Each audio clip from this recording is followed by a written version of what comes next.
Olá pessoal, dando continuidade então à nossa série de entrevistas aqui pelo H2Foz, em parceria também com a Rádio Clube. Hoje a gente vai entrevistar o Laércio Matias, que é candidato a senador pelo PSOL. Essa entrevista é uma continuidade da nossa série de entrevistas que a gente tem feito com os candidatos a deputado federal e estadual e também vai entrevistar os candidatos a governador. No caso dos candidatos a deputado estadual e federal, a gente tem optado por o domicílio eleitoral em Foz do Iguaçu, mas a gente está aberto também a todos os candidatos que vierem cumprir uma agenda física aqui em Foz do Iguaçu, que é o caso de hoje. A gente está aberto para fazer esse bate-papo justamente com essa perspectiva de aprofundar e ampliar o debate, né, ampliar a troca de ideias, a apresentação de propostas para os veículos de comunicação, através dos veículos de comunicação, para a sociedade, para os eleitores. Então, Laércio, muito obrigado por ter feito, né, essa mediação, esse contato, para a gente poder trazer, pela primeira vez aqui na nossa série de entrevistas, uma conversa com um candidato ao Senado, pelo Paraná. Obrigado, Palmar, por essa oportunidade que você está dando para a gente dialogar aqui com seus ouvintes, né, com as pessoas que lhe acompanham, e colocar um pouco dos nossos objetivos com essa candidatura aí ao Senado da República. Eu quero dizer que eu estou em Foz já desde domingo. Eu vim visitar o meu sogro, a minha esposa veio visitar o pai dela, passar o domingo dos pais com o pai, e o meu pai veio junto. Meu pai tem 99 anos, ele sofreu um AVC, e eu quero aproveitar para fazer um tributo aqui para os trabalhadores da saúde aí, da UPA e do Hospital Germano, que estão dando um atendimento excepcional, estão cuidando do meu pai e da gente que está ficando lá o dia inteiro com ele, de forma muito eficiente, muito competente. Queria agradecer esse atendimento aqui de vocês na fronteira, está muito bom, viu? Parabéns.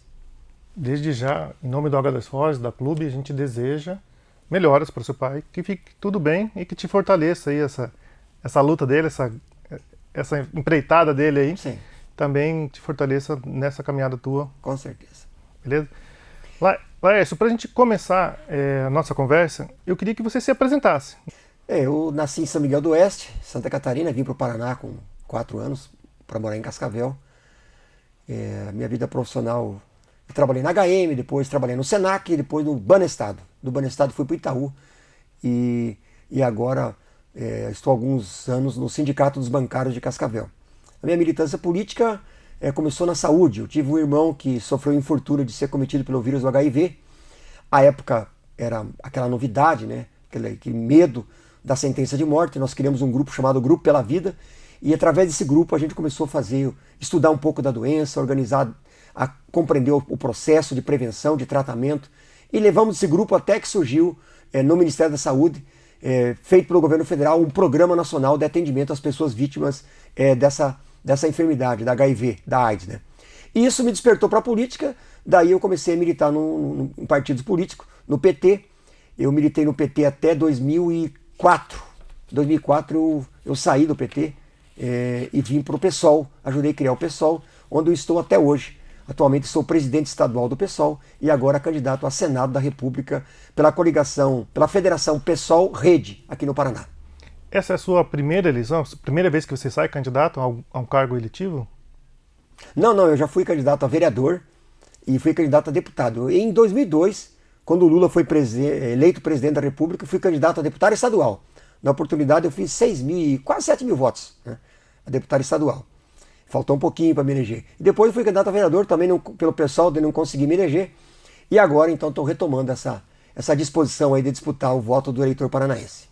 Já com essa experiência, Laércio, e também tendo esse acúmulo de hoje ser o presidente do PSOL no Paraná, você sai candidato ao Senado, né, que já é uma disputa ainda mais acirrada. O porquê de lançar a sua candidatura a senador? Na verdade a gente tem alguns pequenos objetivos, né? Eu digo pequenos porque não são muitos, mas são grandes desafios, né? O Paraná, costumeiramente, tem um Senado da República que é afastado do povo paranaense, né? Então, a gente não vê projetos de iniciativa no Senado, projetos de iniciativa dos nossos senadores, né? É um Senado ausente. Então esse a gente quer denunciar esse tipo de mandato, né? O Álvaro Dias está lá há 32 anos, né? E o que o Álvaro Dias fez no Senado? Ele está no Senado, né? Ele achou um jeito de não sair de lá nunca, né? Então a gente quer denunciar esse tipo de mandato e propor algumas propostas, né, para o Senado. O Senado tem papel de produzir leis. A solução dos problemas da nação tem que passar pelo Senado da República. Nós temos que promover, por exemplo, uma reforma tributária no país, uma reforma tributária que desonere quem ganha até 2 salários mínimos e tribute quem ganha dividendos e que as grandes fortunas que são isentas de imposto no país. Isso é uma aberração, né? Então, essa é uma mudança que tem que passar pelo Senado da República. Uma outra coisa, a gente acredita que o Senado da República tem um papel de vigiar e de monitorar e de auditar permanentemente as finanças, notadamente as finanças internacionais. A dívida pública da União, ela está em mais de 50% do PIB. Então, de metade do que a gente paga de imposto para o governo federal, metade vai para a dívida pública. E pasmem, essa dívida nunca diminui, ela sempre aumenta. Então alguma coisa está errada. Então o Senado tem esse papel. O Senado tem o papel de liberar empréstimos para Estado, liberar empréstimos para município. Então esse zelo é preciso ter para que a dívida pública da União diminua e sobre mais recurso para investir em projetos da nação. E por último, o nosso maior projeto para o Paraná, mas que serve também para o país, é mudar o nosso modelo de produção agrícola. Nós temos um modelo predatório, um modelo que destrói o meio ambiente, um modelo que destrói a fertilidade do solo, um modelo que contamina os mananciais, um modelo que produz alimentos que contaminam as pessoas que consomem por causa do uso muito grande de venenos. Então, a gente quer desafiar o Estado do Paraná a pensar um novo modelo agrícola, um modelo que está sendo pensado na Europa, na China, que é produzir sem veneno.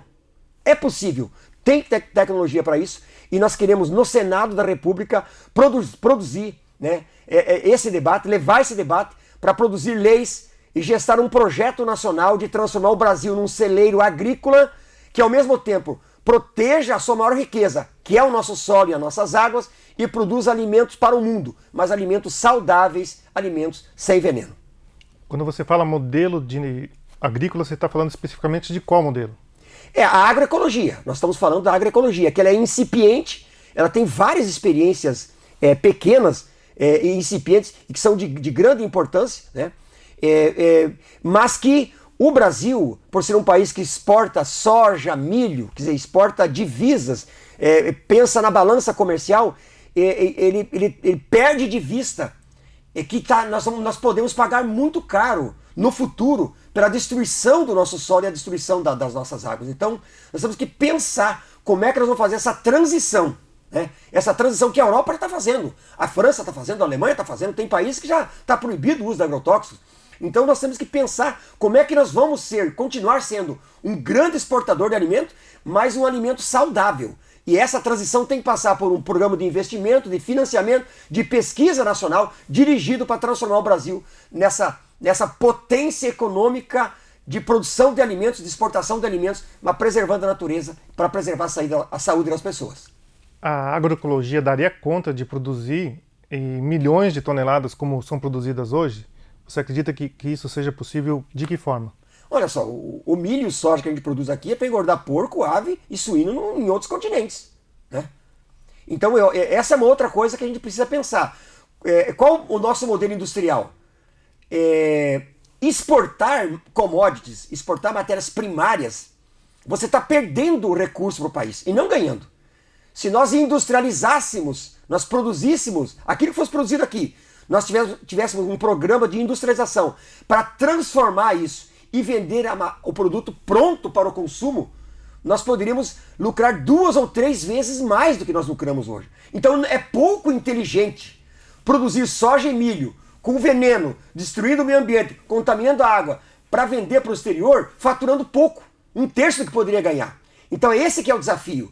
Óbvio que não dá para parar de fazer o que a gente está fazendo e começar do zero. Mas nós temos que ter um programa de financiamento e de investimento e de pesquisa para mudar essa nossa matriz produtiva e tecnológica, tanto de produção quanto de industrialização. Então esse é o grande desafio que a gente tem. Se a gente pensar, vamos parar de produzir isso, fazer... Não dá. Não dá. Mas a gente pode sim fazer um financiamento público estimulando através de isenções ou de taxa de juros diferenciada para que o mesmo produtor que produz soja e milho, ele possa fazer esse exercício, essa experiência de começar a produzir sem veneno. E ver o resultado de exportar isso para o exterior, que tem mercado no exterior. Então mudar o nosso foco. Nós precisamos mudar isso. Se nós não mudarmos agora, no futuro nós vamos ter que mudar forçosamente e talvez com danos irreparáveis para a nossa economia, para o nosso meio ambiente. Laércio, o senhor citou alguns debates que pretende levar ao Senado, algumas propostas que pretende levar ao Senado, passando pelo Paraná, mas como a gente sabe, é para o país inteiro. Alguma outra proposta, ideia, projeto que deve ser apresentado caso o senhor seja eleito? Essas são propostas que eu entendo que são propostas que enfrentam a raiz dos problemas nacionais. O endividamento externo é um problema matricial, a reforma tributária também, né, que são problemas, e a questão da mudança do modelo agrícola, no nosso entender, são coisas estratégicas para pensar o país no futuro. Para nós termos um projeto de desenvolvimento nacional, de industrialização nacional, com financiamento público, para poder transformar o Brasil e ter um projeto de nação com maior distribuição de renda, com maior qualidade de vida para todo mundo. Uma outra coisa que a gente tem em mente com a nossa candidatura, nós estamos apoiando o presidente Lula para presidente da República. Né? Nós não temos, pela primeira vez o pessoal não tem candidato a presidente da República, nós estamos apoiando o Lula. Por que nós estamos apoiando o Lula? Né? Porque essa é uma eleição muito diferente, sabe, Palmar? É uma eleição em que acabou, nos últimos anos, agora acabou a tal da divergência política, acabou o ambiente de debate político e começou um ambiente de guerra, um ambiente de ódio, um ambiente de não querer aceitar os resultados das eleições, um ambiente de duvidar do processo eleitoral, um ambiente de duvidar, de questionar a institucionalidade como um todo. Enfim, então por esse motivo nós estamos apoiando o presidente Lula, porque nós queremos restabelecer uma harmonia entre os poderes, restaurar o ambiente democrático, porque dentro do ambiente democrático é possível para qualquer pessoa, para qualquer organização, para qualquer partido, prolatar, divulgar suas ideias, defender os seus projetos com o respeito do outro lado. Quem pensa diferente de mim não é meu inimigo, é uma pessoa que pensa diferente de mim. Esse ambiente aqui em Foz foi isso, uma festa de aniversário virou uma morte. Tem duas famílias condenadas aí a perder o pai, uma permanentemente e a outra por um período na cadeia, por causa de uma coisa bizarra. É bizarro o que nós estamos vivendo no Brasil. Esse discurso de ódio, esse discurso de tratar o adversário, o diferente, como inimigo, nós precisamos acabar com isso. Nós temos que harmonizar a nação. Harmonizar a nação. Então, nesse aspecto, nós queremos resgatar um pouco isso que a gente tinha, que essa democracia frágil que a gente tem, um ambiente democrático frágil ainda, e que nós estamos perdendo nesse período desse governo agora. Então, por isso que a gente acha que essa é uma tarefa do nosso mandato também, é denunciar que o Brasil não merece ter na presidência da República alguém que exala ódio, que prega a briga, prega a discórdia, prega a desunião. E nós temos que ter uma presidência da República que respeite os negros, que respeite as mulheres, que respeite os indígenas, né? Que respeite os LGBTs, que respeite as diferenças, os diferentes credos religiosos, para dentro desse espectro de diversidade cultural, religiosa que nós temos no Brasil, a gente possa encontrar o nosso caminho. Então essa é uma tarefa também que a gente considera importante levar para a população, que essa eleição ela é diferente. Nós precisamos restabelecer novamente um ambiente de paz e harmonia na nossa sociedade, para que a gente possa ter liberdade para divergir, liberdade para debater e assim encontrar os melhores caminhos para o futuro da nossa nação. Nessa hora, é importante a gente também fazer esse resgate da origem do PSOL, né? E aqui é um ponto que eu queria que o senhor colocasse. O PSOL nasce justamente de uma contradição dos seus quadros, de uma divergência dos seus quadros com o PT. Né? A maioria dos fundadores do PSOL eram do PT décadas atrás, acho que se não me engano, já foram expulsos. Saíram do foram PT, expulsos. Fundaram o PSOL e durante as últimas eleições a presidente, últimas eleições presidenciais, tiveram candidaturas próprias, como o senhor bem colocou, a última delas do Boulos. Então eu queria que o senhor explicasse, né, essa saída do PT, lançamento de candidaturas próprias para presidente e agora essa união com o PT, com o candidato Lula a presidente. Na verdade, o PSOL surgiu exatamente porque alguns parlamentares, a senadora Luiz Helena, Luciana Genro, Babá, eles se negaram a votar uma reforma da Previdência, que foi aprovada no governo Lula, uma reforma que tirava direito dos segurados. E eles votaram contra. E o PT obrigou que todos, condicionou a permanência do partido, tinham que votar na proposta do governo. Eles votaram contra, foram expulsos do PT. E em solidariedade a essas pessoas que votaram de conformidade com a sua consciência, de conformidade com o interesse dos trabalhadores e dos segurados, de conformidade com o próprio estatuto do PT à época, né, a gente saiu do PT e construiu o PSOL. Então nós somos diferentes do PT. Né? Nós temos diferenças com o PT. E a nossa maior diferença com o PT é essa questão que, por exemplo, essa aliança que o Lula fez. É uma aliança que não satisfaz o nosso conteúdo programático. O nosso conteúdo programático é de esquerda. O governo Lula já está de centro-esquerda. O governo Lula vai governar com o Centrão, vai governar com o Alckmin, vai governar com vários partidos da direita brasileira. Né? Mas, para nós, por causa do ambiente democrático que nós estamos vivendo no país, nós entendemos que soltar uma candidatura, né, não teria muito sentido, porque nós precisamos resgatar, proteger essa nossa democracia que está sendo atacada. Não é pouca coisa, Palmar, o presidente dizer que não vai respeitar o resultado da urna, dizer que o STF está perseguindo ele, que o TSE está perseguindo ele, chamar o meu exército vai me defender. Quer dizer, ele está falando em golpe. Ele está falando em golpe. Então, não é uma eleição normal.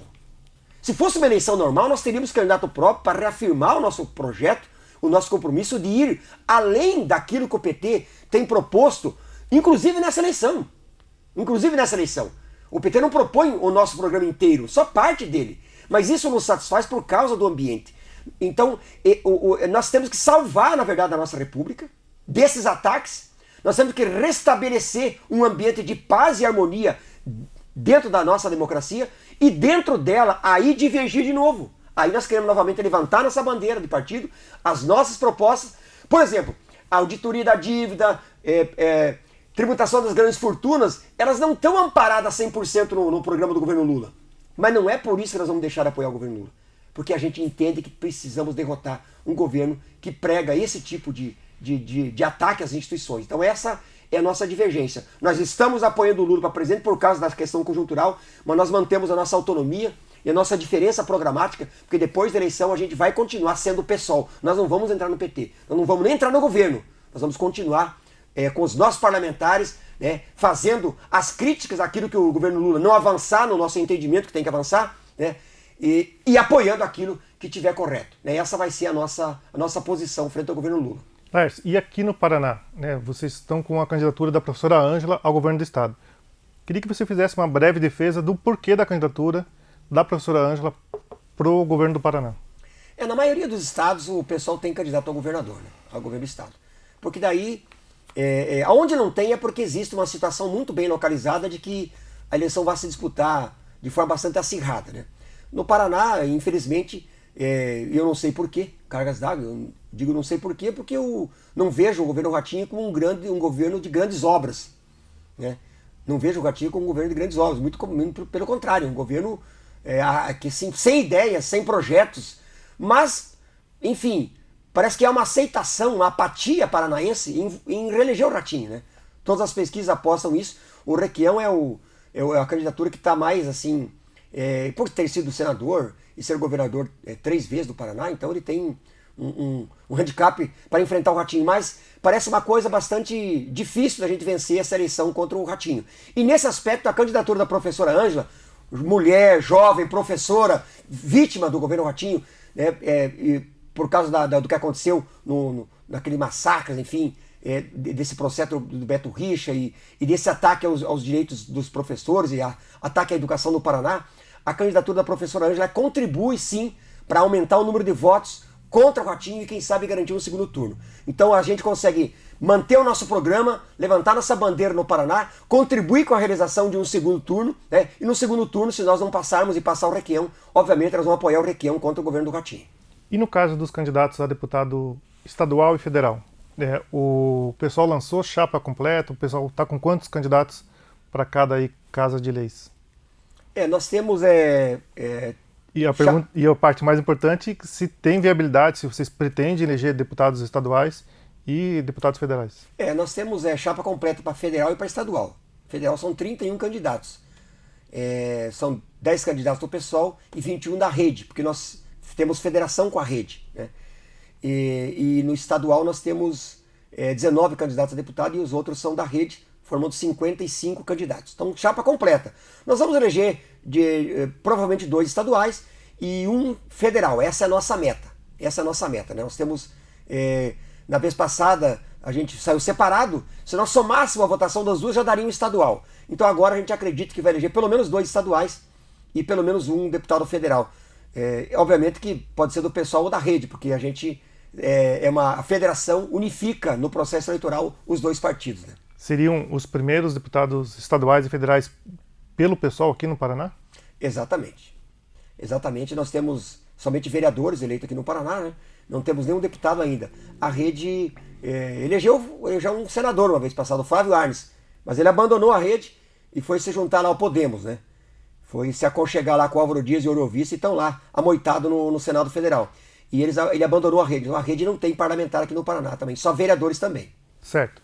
E em relação à questão das finanças, Laércio, o senhor declarou agora no seu registro, ter 850 mil de patrimônio.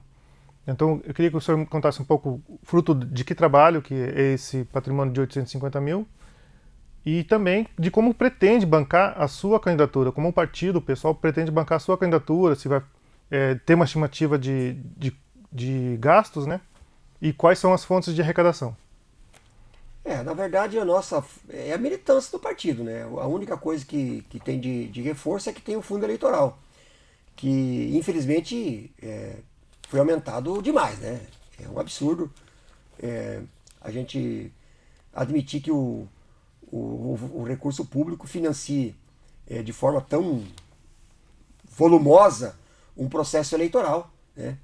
E até porque a gente sabe que esse recurso, a maioria vai para os grandes partidos, e lá nos grandes partidos vão para os atuais parlamentares, para eles montar uma grande estrutura e eles não perderem os seus mandatos. Então, é o orçamento público financiando a manutenção dos mandatos daqueles que não estão resolvendo o problema do país, muito pelo contrário. São os responsáveis pelos escândalos e pela falta de governabilidade e pela falta de política para resolver os problemas de toda a população. Então, vai ser a fonte do financiamento público, mas para nós é pouco recurso, e o dinheiro da nossa militância. Sobre o meu patrimônio, todo ele é fruto, na verdade, das minhas economias, né? Como bancário, né? Funcionário de banco já foi um bom emprego, né? Agora nem tanto. Quantos anos? Eu entrei em 85 no Banestado. Em 85 no Banestado. Na época que o gerente de banco era tão importante quanto o prefeito da cidade, né? Mas enfim, o meu patrimônio vem desse vínculo empregatício com o bancário. Hoje a gente sabe que o bancário está ganhando bem menos, mas a gente conseguiu economizar, e aí eu tenho 2 imóveis, aí um que morava meu pai e outro que eu moro, né? Esse é o meu patrimônio. Certo. Laércio, a gente está gravando essa entrevista na semana do dia 16, que foi quando começou oficialmente a propaganda eleitoral, e eu queria saber se você já teve tempo de percorrer algumas outras cidades, como está a sua agenda, como que o pessoal pretende fazer essa caminhada pelos municípios paranaenses, né? Se vocês têm uma meta aí de passar por quantos municípios, por ser candidatura única ao Senado, né, pelo pessoal, e por ter também essa possibilidade de transitar por todo o Paraná. A gente vai visitar o máximo de municípios que a gente tiver. A limitação vai ser a limitação orçamentária. E infelizmente eu tenho uma limitação também material, que é o adoecimento do meu pai. Eu sou o único filho, eu preciso cuidar dele. Então, talvez eu opte por fazer algumas entrevistas remotas e fazer bastante na rede social. Mas eu quero sim visitar algumas cidades. Eu preciso visitar os órgãos de imprensa, como o seu, né, que eu agradeço aqui por estar divulgando assim as nossas ideias, né? Então, mais ou menos essa que é a nossa forma de fazer campanha. Visitar os municípios que nós temos candidatura a deputado, onde nós temos os diretórios organizados, né, para fortalecer a campanha, animar a nossa militância, né, e levar a nossa mensagem, né? Certo. Laércio, caminhando agora para a nossa reta final da conversa aqui, como a gente falou, tanto as entrevistas ao vivo quanto as gravadas, a gente vai buscar respeitar esse tempo de 30 minutos, né, de meia hora de duração. E então, caminhando já para nossas considerações finais, um tempo aberto aí, não calculei ao pé da letra, mas imagino que de 2 a 3 minutos para suas considerações finais. Bom, eu quero também lembrar que a gente tem como prioridade a educação, né? O nosso partido, nossa candidatura ao Senado tem como prioridade a educação. E nesse aspecto, a gente acha que a educação é sempre discurso político né, que não resolve o problema. Então, nesse aspecto, eu quero dizer que a nossa proposta para a educação é federalização da educação. Hoje em dia, os municípios e os estados investem 25% na educação, e o governo federal menos de 18%. Né? Então, a gente acha que tem que inverter isso. Nós temos que fazer uma mudança constitucional, mudar na Constituição, e lá tem que dizer que a educação pública tem que ser responsabilidade da União, com contribuição de 25% do Estado e do município. E a União tem que investir todo o resto para garantir o quê? Garantir que a escola que tem no Oiapoque, no Chuí, em Foz do Iguaçu, em Goiás, em Rondônia, tem que ser a mesma qualidade estrutural. A mesma qualidade estrutural. Tem que garantir que o conteúdo, né, o material didático seja o mesmo em todo lugar do Brasil. E garantir que o professor da escola municipal, da escola estadual, tenha o mesmo salário em todo lugar do Brasil, tem que ter uma carreira nacional docente. Porque o que acontece, por exemplo, o professor do Paraná ganha metade do que o professor do Mato Grosso. O salário do professor de Cascavel, de Toledo, de Foz é diferente. Por que é diferente? E por que a escola de uns municípios são melhores e outros menos? Isso é uma falta de responsabilidade da União com o cidadão brasileiro. Para termos uma cidadania respeitada e o direito constitucional da educação garantido, a União tem que assumir a responsabilidade e garantir o mesmo investimento em professor, em escola, em material didático para todo brasileiro, independente do lugar em que ele more. Né? Não dá para deixar desse jeito. Aí nós temos cidadão de segunda, de terceira, de quarta, de quinta classe por causa dessa falta de prioridade da União. Então nós queremos federalizar e o governo federal investir o necessário para garantir que todo aluno tenha as mesmas condições no Brasil inteiro.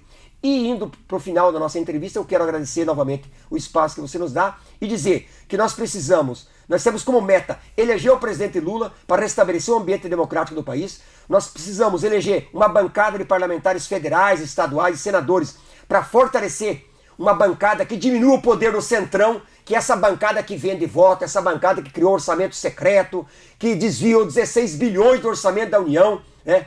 O Centrão sequestrou o orçamento do governo Bolsonaro e estão administrando de forma secreta para comprar voto e para se reeleger. Então nós temos que ter uma bancada mais comprometida com os interesses nacionais, não comprometida com os interesses próprios. Né? E aí, no Senado, fazer essas proposições de mudanças estruturais, de projetos estruturais que possam mudar o rumo da nossa nação, o rumo da nossa economia, da nossa organização social e permitir um novo projeto de desenvolvimento agrícola e industrial de distribuição de renda para toda a população brasileira. É isso, pessoal. Acabamos de conversar com o Laércio Vidal Matias, candidato a senador pelo PSOL no Paraná. Mais uma vez, muito obrigado e desejamos a você uma boa campanha, um bom debate público nesse 1 mês e meio que temos aí até o dia da eleição. Muito obrigado.